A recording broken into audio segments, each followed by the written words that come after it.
Olá, bom dia! Hoje é dia 2 de agosto de 2025, sábado. Bendito seja o Senhor.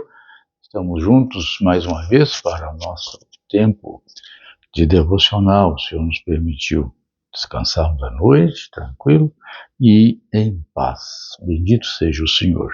O nosso texto, Gálatas, capítulo de número 5, versos 19 a 21, carta do apóstolo São Paulo aos Gálatas, as igrejas da região da Galácia.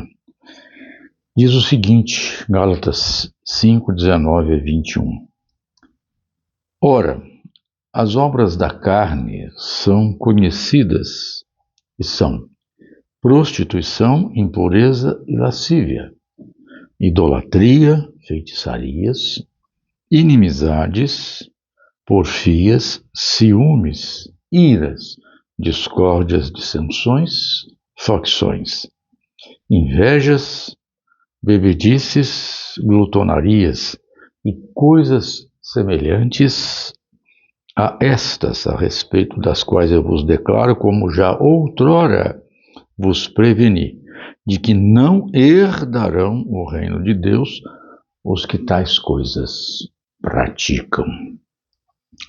Nós vimos no devocional anterior o apóstolo Paulo falando sobre a questão da luta entre o Espírito Santo que habita em nós, no nosso espírito, e a nossa carne, e a nossa tendência à natureza, ou a tendência ao pecado, que é a nossa natureza corrompida, natureza pecaminosa. Mesmo nascidos de novo, ainda temos a possibilidade, a propensão à queda. Muitas vezes não fazemos o bem que queremos e muitas vezes o mal que nós sabemos ser abominável, talvez infelizmente cometamos. Mas o apóstolo Paulo então vai trabalhar essa questão do conceito aqui de obras da carne. A palavra obras, né, no Novo Testamento sobretudo, tem algumas conotações que a gente precisa distinguir. Ele fala aqui, por exemplo, de obras da carne. As obras da carne são atos ou posturas, comportamentos que estão ligados a alguma forma de distorção de virtudes, está ligada a uma expressão de pecado. Nem sempre a obra da carne será necessariamente, como veremos adiante, pecado. Por exemplo, a ira. A Escritura nos fala, irai-vos e não pequeis, né? Não se põe o sol sobre a vossa ira e tal. O Senhor Jesus se irou lá no templo contra os vendilhões. A Bíblia fala da ira de Deus. Então, a ira não é necessariamente um pecado, mas ela se torna uma obra da carne quando ela tem motivações infundadas, erradas e tal. Isso vamos ver posteriormente. Então, obras da carne são esses atos ou posturas, comportamentos ligados aí a alguma forma de pecado. A Bíblia vai falar de obras da lei. Muitas vezes em Gálatas, Paulo está se referindo que a obras da lei. Então, a obra da lei é aquela obediência a normas e regras, sobretudo da lei de Moisés. Então, quando Paulo fala que mesmo as obras da lei, que não são obras da carne, são coisas boas, elas são feitas com vistas à sua postura de ser justo diante de Deus, elas, na verdade, acabam se tornando pecaminosas, mesmo que não sejam necessariamente listadas aqui, essas obras da carne. Então, obras da lei diz respeito aí à observância de normas e regras ligadas à lei. Quando a Bíblia fala aqui, por exemplo, de obra, é algo produzido pelo homem, é uma realidade que é fruto da ação humana, é o trabalho humano, o esforço humano, da palavra grega ergo, ou erga, que quer dizer exatamente isso, esforço ou trabalho. Então a obra da carne E até as obras da lei, nesse sentido, acabam sendo fruto do esforço pessoal e humano, e na verdade não provém de Deus. Já quando ele vai dizer que, a partir do verso 22, mas o fruto do Espírito, que é outra dimensão, isso então é gerado por poder não humano, é gerado pelo poder do próprio Espírito Santo de Deus. E Paulo fala então das obras da carne, ele vai listá-las, como vimos aqui, e depois ele vai trabalhar o fruto do Espírito.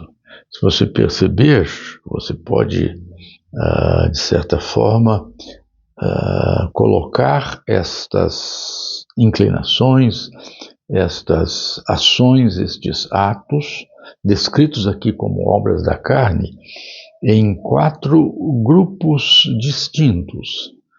O primeiro grupo é daquelas atitudes relativas à sexualidade, envolvendo, portanto, aspectos sexuais.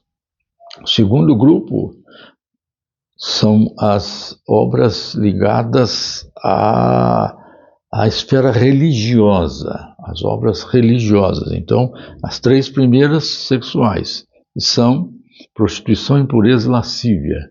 As 2 seguintes estão ligadas a aspectos religiosos, idolatria e feitiçaria. As outras 8 seguintes estão ligadas às questões e aspectos relacionais ou esfera social, quando ele diz aqui inimizades, porfias, ciúmes, iras, discórdias, dissensões, facções e invejas. E por fim, na esfera pessoal, que são 2, bebedices e glutonarias, mas ele não esgota. E ele diz assim, e coisas semelhantes a essas. Quais são? Bom, aí ele não as descreve aqui e também nós não o faremos nas devocionais seguintes. O importante é sabermos o que o apóstolo Paulo nos diz aqui. A respeito das quais eu vos declaro, como já outrora vos preveni, que não herdarão o reino de Deus o que tais coisas praticam. O verbo poiel aqui é o verbo viver, como João, na sua primeira carta, o apóstolo São João vai dizer, né? Aquele que pratica ou vive na prática do pecado não é nascido de Deus. Então ele está falando de praticar, de ser uma forma recorrente, costumeira, de reincidência constante. Não é nem de intermitência, é de constância, é viver, é praticar. Não é uma ocorrência, mas é uma convivência, uma constância e não uma circunstância, ok? Deus o abençoe, abençoe a mim, a você, a todos nós, para que nós possamos andar, como diz o apóstolo São Paulo, andai no Espírito, a fim de que jamais cumpramos as concupiscências da carne, não trazendo nada que seja ligado ao pecado, à nossa vida, ao nosso padrão de existência. Deus assim nos abençoe, para a glória dele. Amém. Amém.